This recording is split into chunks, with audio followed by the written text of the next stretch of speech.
Baik, Assalamualaikum warahmatullahi wabarakatuh. Selamat malam.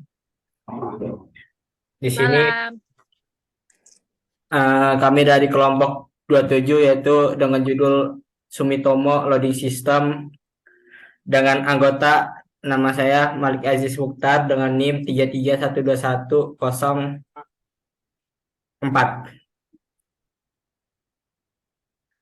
Selanjutnya mungkin Firmansyah dan Glenn. Perkenalkan, nama saya Firmansa dengan NIM 3312101103 dan rekan saya berikutnya, Glenn. Perkenalkan nama saya Glenis Ilona, NIM 3312101105. Oke, setelah memperkenalkan diri mungkin kita menjelaskan sedikit identitas proyek ini. Identitas proyek ini eh, diusul oleh PT Sumitomo dengan manajer proyek Budwi Amelia Purnawasari. Di sini eh, luarannya itu web, art, poster, video demo, dan yang lain-lain. Di sini ada grup identitas. Yang pertama Malik Aziz Mukhtar, kedua Firman, ketiga Glenn dengan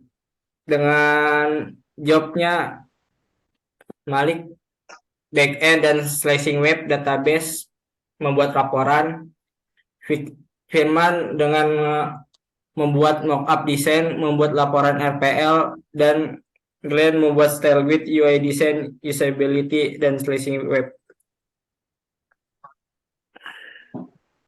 Mungkin dari Glenn bisa jelaskan sedikit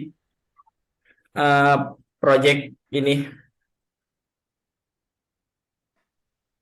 Baik, terima kasih kepada moderator.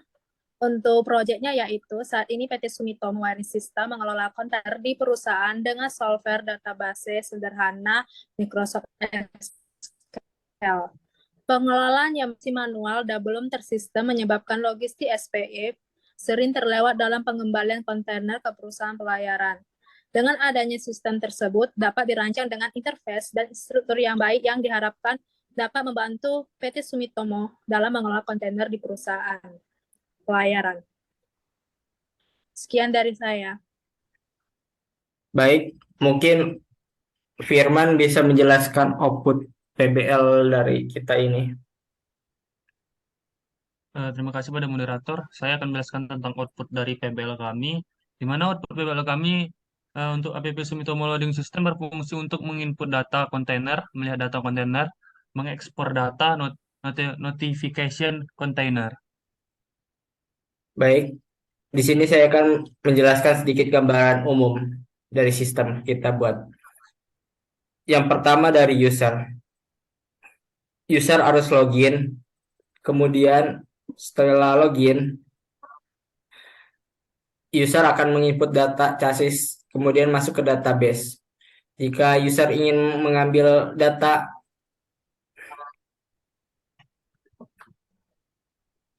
dan ingin melihat data, maka user akan mengirim request ya. Kemudian dari sistem akan ditampilkan. Baik, di sini use case diagram mungkin bisa dijelaskan oleh Glenn.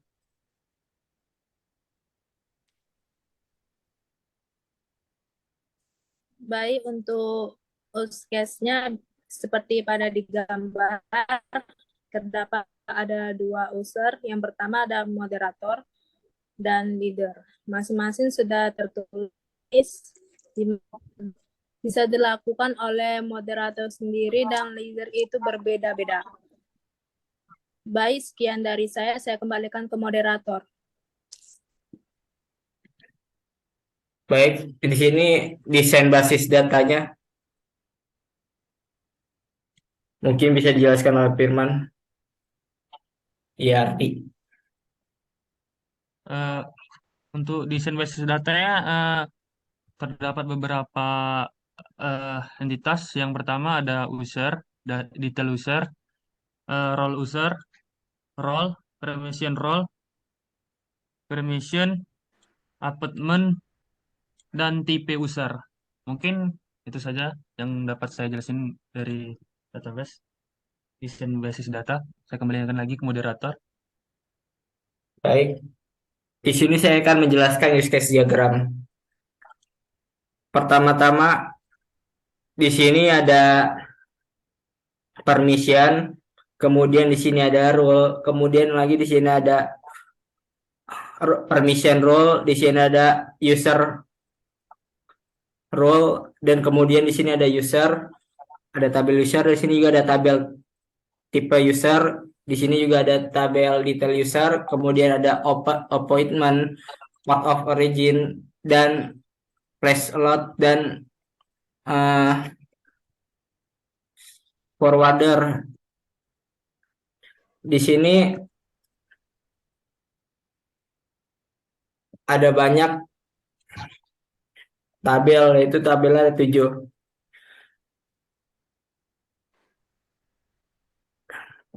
Baik, langsung saja ke implementasi database. Pertama di sini ada permission. Permission memiliki relasi dengan permission role, yaitu one to many. Kemudian role memiliki relasi ke permission role one to many. Role juga memiliki relasi ke role one to many. Kemudian user memiliki relasi juga terhadap detail user one to many. Kemudian tab user mempunyai relasi juga oleh detail user one to many. Appointment ke user one to many. Port of origin juga one to many. Baik, di sini mockup-nya mungkin bisa dijelaskan oleh Firman. Baik, saya akan menjelaskan tentang mockup antar muka ya, di mana terdapat form login dan register.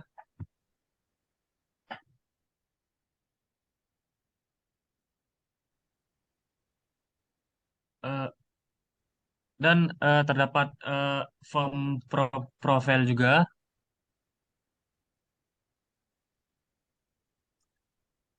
Di sini juga terdapat form container dan database, di mana database terdapat beberapa fitur yaitu manajemen akses, master data, dan operasional. Baik, di sini mungkin Glenn bisa ngejelasin UI desainnya. Oke, terima kasih kepada moderator.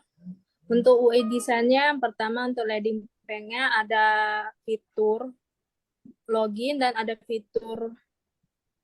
fitur home-nya. Bisa lanjut. Lalu di sini ada fitur untuk login. Lanjut. Lalu ini adalah tampilan untuk leader yang bisa menginput user. Lanjut. Lalu ada fitur user, tempat di mana leader bisa menginput user. Lanjut. Lalu ada fitur flashlight-nya, tampilannya seperti ini. Lanjut. Baik, mungkin ini bagian landing page-nya, apa implementasinya. Ini bagian home-nya, di sini ada terdaftar sign up, sign in. Kemudian di sini kita bisa login di sini. Jika sudah login, maka akan tampilannya begini. Kalau kita klik user, di sini ada add data, dan di sini ada daftar list usernya yang sudah masuk. Kemudian ini add appointment, ini dashboard, Ini dashboard. Ini dashboard report.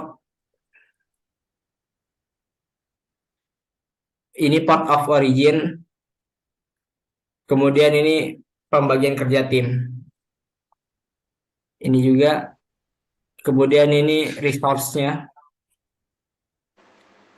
Mungkin ini ada kendala kita. Di sini ekspornya masih belum bisa dipakai karena rootnya masih belum nyambung. Masih ada error di bagian kalkulasi perhitungan hari sehingga tidak bisa menampilkan jumlah hari yang telat dan biaya denda terhadap hari itu. Kemudian data tabel notification masih belum lengkap, kurangnya komunikasi.